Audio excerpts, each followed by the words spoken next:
Victoria Island from the Bonny camp into the Marina side of Lagos Island. And it's been the oldest even in this entire corridor. But what has happened is this approach end from Victoria Island going into Marina has been under severe threat. So what Buildwell had done over the past couple of years first was to stabilize, beneath, which we can't see. They've done a whole lot of sheet piling underneath the bridge to protect and to hold the integrity, this while. But the real job is that there's like a 15 to 20 meters, span on the bridge, which is sitting on nothing. Over the years, erosion has gone underneath and it's sitting on nothing. So that is indeed an engineering disaster that is just waiting to happen. One day, God forbid, if the part of the bridge just collapses, it will take you right into the water. So they've been on this conversation on what is the best time for us to move in and solve this problem once and for all. So that's it. But as a government, we must be able to take responsibility. And the responsibility is that maybe we did not communicate long enough. We did not communicate adequately enough to tell our citizens that from Monday, Tuesday, 2 days ago, that this bridge was going to be open. One side of it, actually, is not the entire bridge, is the one from Victoria Island to Marina that was going to be closed for 5 to 6 weeks. And so that is a responsibility that I'm leading to take charge. Now. So what we are now, explaining to our citizens, this thing, given what they've done in the past 2 days, in my view, and from engineering conversation, makes it difficult to reverse it. They've actually excavated, the subsoil and everything, and we're beginning to see water underneath. So one of the things that we're going to see very quickly is that they're going to advance the work very quickly. They'll probably be working into the night, and to see how they can reduce the timeline from the 6-7 weeks that they are planned to about 4 to 5 weeks. It's engineering. They are going to need to do, what they call piling. They have to do, it's like a decompile, but it's a short span. It's like a decompile that has to sit also on the concrete. If they don't do it and let it cure well, it will also be an engineering failure. So in terms of length of time, in terms of the strength of the material they need to do, it has to also work and wait for all of that to happen. But the commitment which the management of Buildwell is telling us is that they will even work longer hours, they work quicker, and they have everything, to make it happen. But you cannot go into concrete mixing if you don't excavate. You cannot mix, you cannot do design if you don't have proper, measurement and the rest of it. So, so what I've also seen here is that they are committed to ensuring that they can bring that solution once and for all, into taking us out of a future or a possible disaster.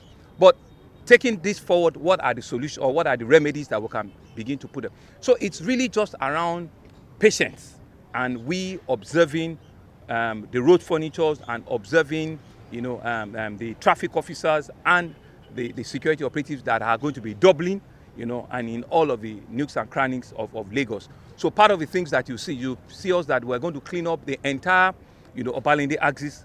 People can now have alternatives going towards Obalende, going towards Kefi, going towards off Awolowo Road to St. Finbar's Road, and ensuring that all of those other axes are free. There are no parking, there are no double parking on the road. Danfos and Kekemaro and all of that usually take, one way are completely off it. Even right from the AIG Zone 2, office around Onikon here, all of these places have to be cleared and free of traffic movement.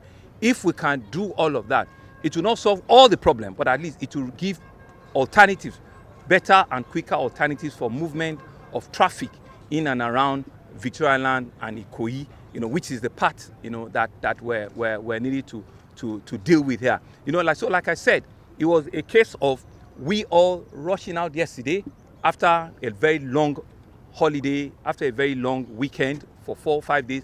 People needed to get to work immediately. People needed to get back to school, and businesses needed to start, and this part of the city is like what we call the CBD, which is the business district. And so because of the inadequate communication and I will take responsibility, ineffective communication because they had started even before then.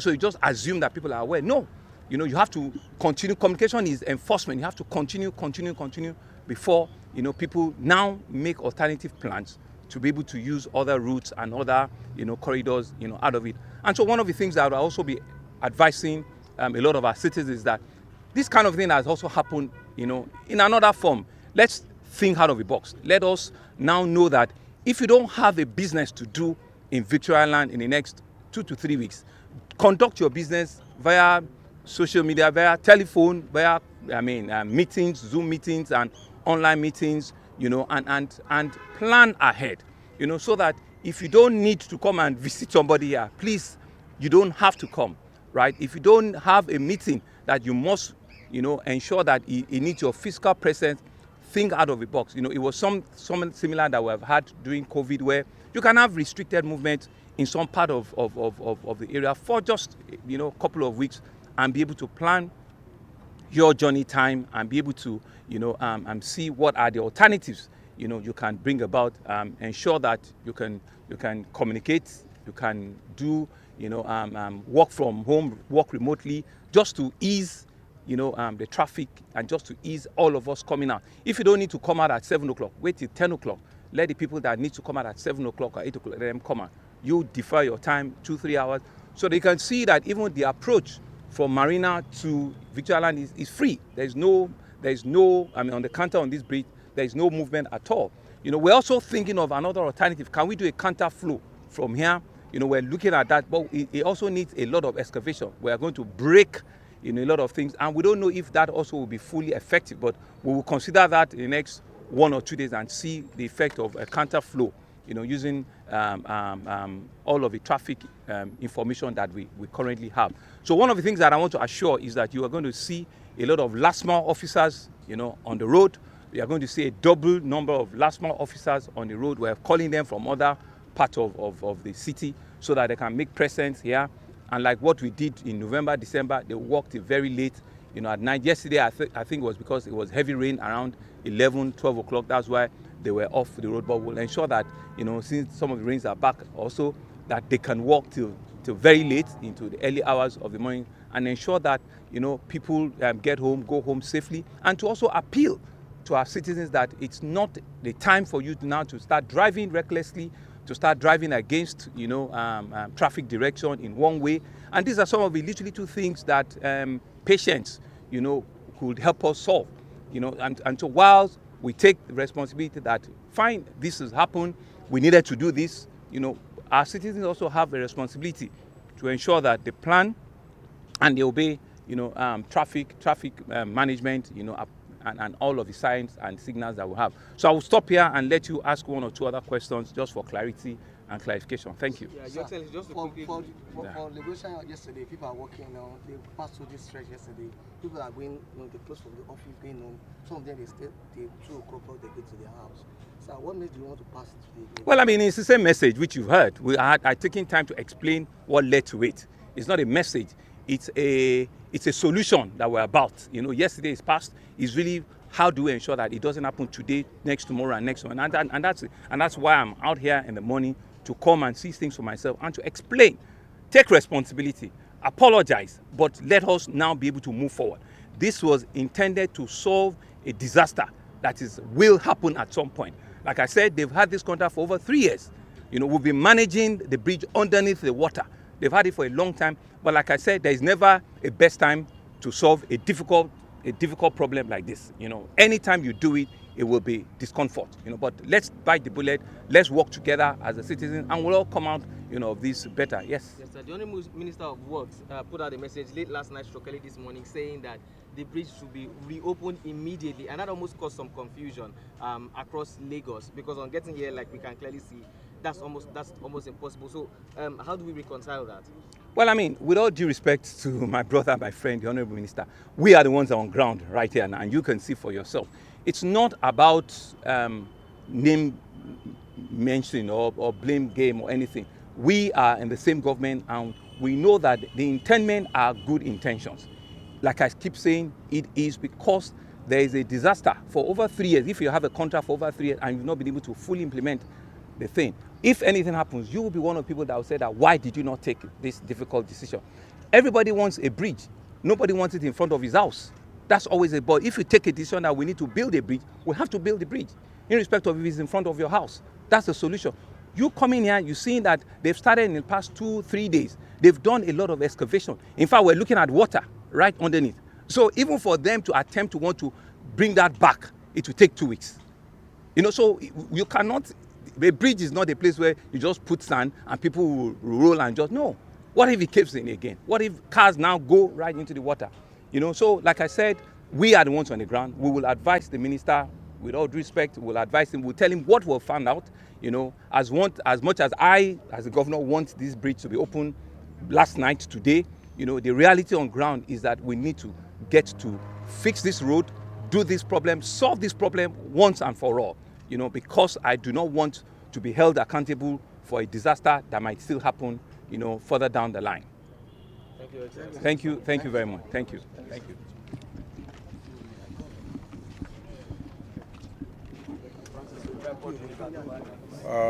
I'm here as directed by Mr. President. Mr. President, President Bola Ahmed Tinubu, he watched the agony that the Lagosians went through yesterday for the reason of closing of this Independence Bridge for rehabilitation. And he was very highly displeased, even though the subject matter, which is to rehabilitate the already collapsed return wall of the Independence Bridge, was very, very important. And so he has asked me to be in Lagos and to free the traffic and to get the work done. And that's why I'm here. Let me commend the governor of Lagos State, who was here earlier on, and he spoke to me, and the efforts of Lagos State government, you know, in redirecting traffic that has eased the gridlock that we experienced yesterday. And so I've looked at the structural problems, I'm aware of it. We designed the rehabilitation. But unfortunately, when the bridge was to be closed, I was not informed. The controller did that on her own, and it's very unfortunate because for a bridge to be closed, especially in Lagos, as you know, has been the tradition, I should be informed as the minister, and we should also have studied the implication of it, even though it's an emergency situation. We would have deployed emergency evaluation of the implication of closing the bridge. Was there any other thing we would have done? And then while we take time to do the proper work. And so I use the opportunity to warn all controllers and engineers all over the country, never you close the road or close any bridge without running it through the PAM secretary, who will seek for the permission from the Honorable Minister of Works. And so there will be consequences, disciplinary action for this. And so let me apologize to Lagosians and to Mr. President for the trouble this closure, you know, caused the entire Lagosians and of course the nation. And I take responsibility for it, even though I did not order it, but every action by any staff of Ministry of Works, I take responsibility for that. So I'm not shining away from, you know, the failure that this closure, sudden closure, we call it, cost. If we're to do this properly, there would be a different kind of method statement would have deployed and wouldn't have necessitated to total closure. And even if we're going to close, we would have done it in such a way that we take 3 days, Friday, Saturday, Sunday, and they would have, you know, put in place the remedial work that would be necessary. So what we are doing now is to restore the bridge temporarily within the next 3 days. By Sunday, this place will be totally open. And then after 2 weeks, we will look at the settlement. And then we will take out 3 days to put the permanent structure. That is what we're going to do.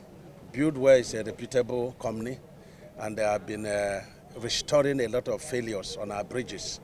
Bridges in Lagos, some of them 53 years old, but they are very reputable in handling these bridges. Some of bridges spans have been lifted up, especially Eco Bridge, Marina Bridge, and even the Lagos-Ibadan Bridge.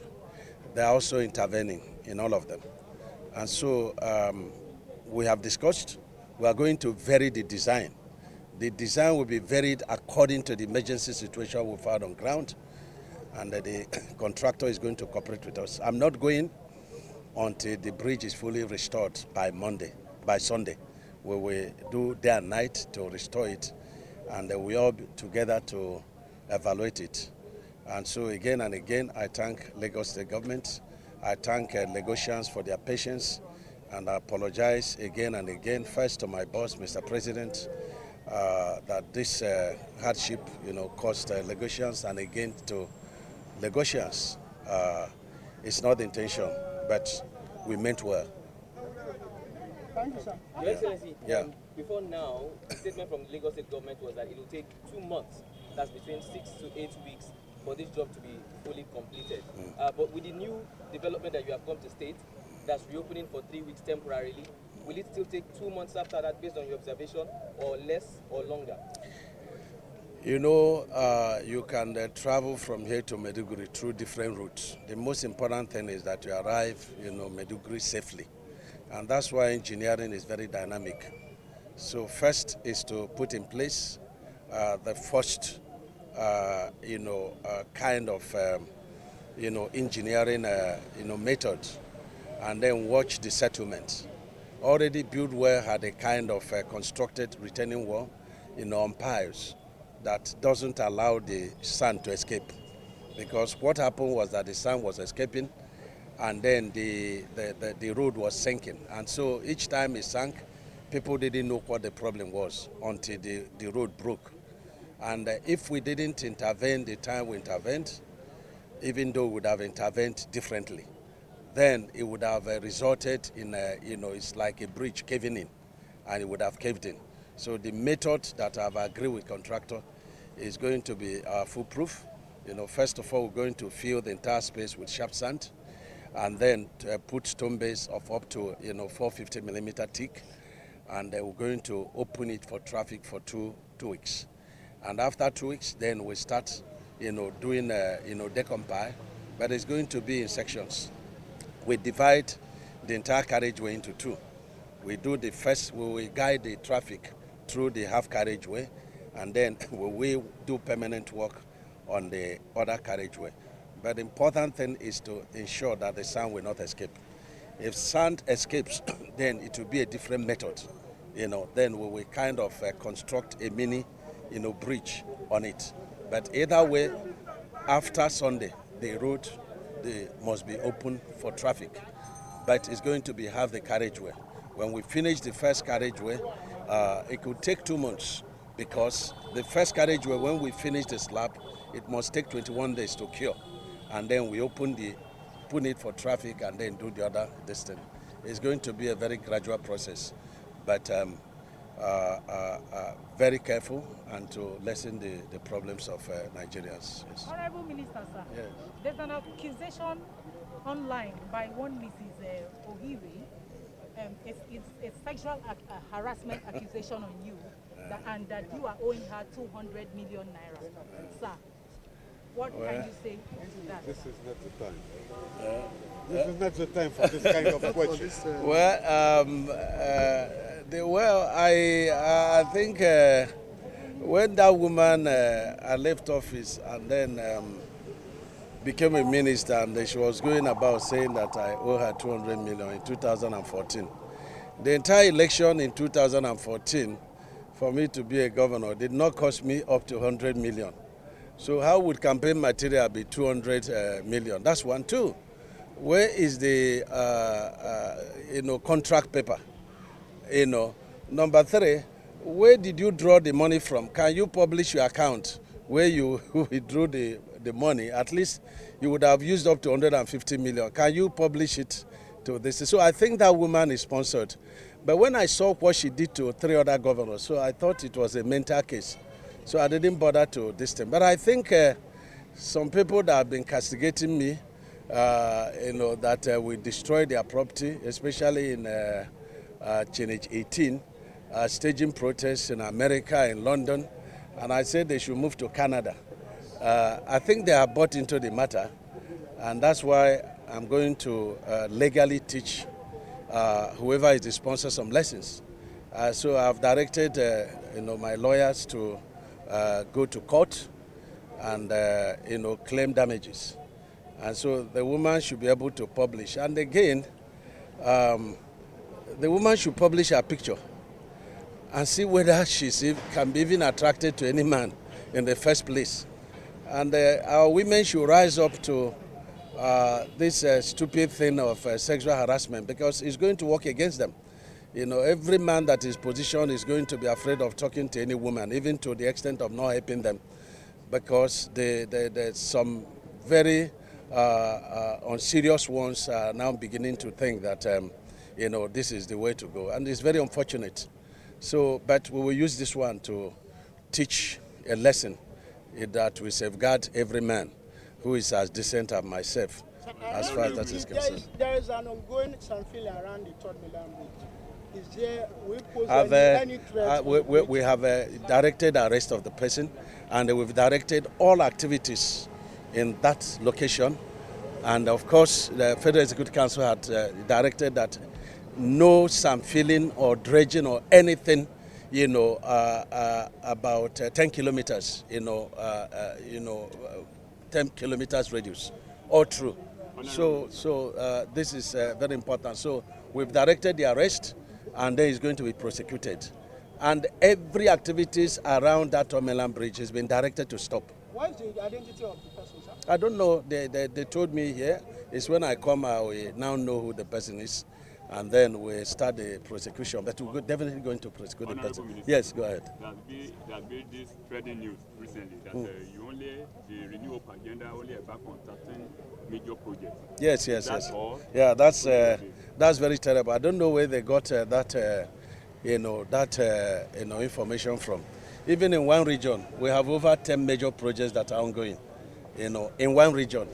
And so when I do my public campaign for the enumerations of Section 2 of Lagos Calabar Coastal Highway, we're going to mention offhand a number of projects that are going on region by region. So I don't know who posted that, and the people have been calling me, oh, our projects are not there, but we see all that the president is doing. So president is doing mega projects. In each region, we have over 13 major projects going on. So somebody, posted that there are 13 major projects the president is, intervening on. That is, terrible. In fact, even in one state, you can count 6 major projects that the president is doing, both new and inherited. So disregard that, and wait for me, on Saturday or Sunday, depending on the outcome of this, when we will do public engagement on the Section 2. And of course, by Saturday, we will also inspect the Lagos Calabar Coastal, and of course, some other projects in Lagos State. You yourself should be able to count in Lagos State alone, how many projects that are, going. This is Eko Bridge, Marina Bridge, Kata Bridge, Tomeland Bridge, the Lagos Calabar Coastal Highway, Ikorodu Shagamu, Badagry to the Lome, this is Lagos Ibadan, so there's so many. I've counted over, seven within, Lagos State. So disregard that. And since we are all working together, you should be able to correct, the public when they make this kind of mistake. That's why we are doing everything on our own. Look at the Lekki Deep Sea Port route that is going to Ekpe. Look at the Papalanto, this thing on the 7th Axia Road. I've counted 13 in Lagos. If I go to Kano, I'll be counting up to 15. As we enter next week, we're going to do the flag off of the section 2 of Abuja Kano Road, section 2, which is in Kaduna. And that project is costing the federal government 527 billion. The first section 2 and 3, which is already started, is awarded for 252 billion. So we have quite a lot, going on, under the watch of President Bola Ahmed Tinubu. So you will hear all that, by Saturday or Sunday.